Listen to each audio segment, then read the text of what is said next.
Hello बच्चों, इस question में दिया हुआ है an ellipse is inscribe in a circle and a point within the circle chosen at random if the probability that the point lie outside the ellipse is 2/3 then eccentricity of the ellipsis. ठीक है, तो ये हमें find करना है। अब यहाँ पर देखिए हमने क्या करा है, एक तो ये सर्कल ले लिया। ठीक है, इक्वेशन ऑफ सर्कल की अगर हम बात करें यहाँ पे इक्वेशन ऑफ सर्कल, तो हमने कंसिडर कर लिया बच्चों X square plus Y square equal to A square. ठीक है, और इक्वेशन ऑफ फिलिप्स की अगर हम बात करें इक्वेशन ऑफ फिलिप्स, तो ये हमने कंसिडर कर लिया X square upon A square plus Y square upon B square equal to 1 की फॉर्म में। अब फर्दर देखिए क्वेश्चन क्या बोल रहा है, ये बोल रहा है हमसे यहाँ पे ये जो इलिप्स है ये इनस्क्राइब है किसके अंदर, सर्कल के अंदर। तो ये मैंने सर्कल ले लिया और इसके अंदर एक इलिप्स को इनस्क्राइब कर दिया। ये बोल रहा है if the probability that the point lie outside the ellipse, मतलब इलिप्स के आउटसाइड जो पॉइंट है उसके लिए जो प्रोबेबिलिटी है वो कितनी है बच्चों, 2/3। ठीक है, क्लियर है।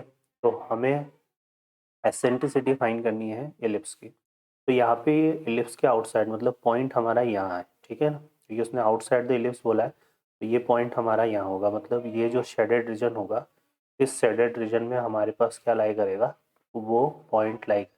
ठीक है, अब इस शेडेड रीजन को डिफाइन करेंगे तो यहाँ पर देखिए area of ellipse, area of ellipse ये हमारे पास क्या होता है बच्चों, पाई ए बी।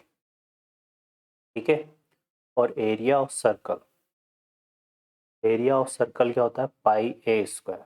ठीक है, तो इस पॉइंट के लिए इस पॉइंट इस शेडेड एरिया को अगर मैं डिफाइन करूं तो मेरे पास क्या आएगा, ये डिफाइन कैसे हो जाएगा, pi a square minus pi a b से। तो इस वाले है और होल जो रिजल्ट है वो हमारे पास क्या है, पाई ए स्क्वायर। ये हमारा इस तरह से डिफाइन होगा। ठीक है, इस प्रोबेबिलिटी को हम इस तरह से डिफाइन करेंगे। ठीक है ना, क्लियर है।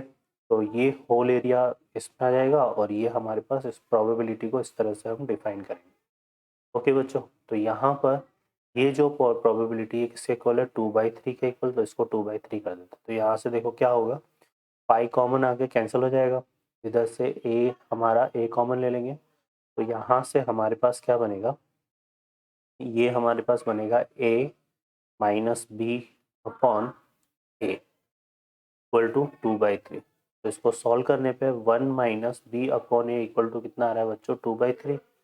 तो यहाँ से b बाई ए की वैल्यू अगर निकालेंगे तो 1 माइनस 2/3, तो ये आ जाएगा इक्वल टू 1/3। अब ये एसेंट्रिसिटी पूछ रहा है, तो एसेंट्रिसिटी का फार्मूला क्या होता है, 1 माइनस बी स्क्वायर अपॉन ए स्क्वायर। ठीक है, अंडर रूट ऑफ 1 माइनस, तो ये आ जाएगा under root of 1 minus b upon a की वैल्यू 1/3, तो बी स्क्वायर अपॉन ए स्क्वायर कितना हो जाएगा, 1/9। इसको सॉल्व करेंगे तो ये आएगा बच्चों 8/9। 8/9 का अंडर रूट कितना हो जाएगा, 2√2/3। तो ये हमारे पास एसेंट्रिसिटी होगी। तो ऑप्शन में देखेंगे तो A option is the correct answer. Okay बच्चों, I hope you understand, best of luck.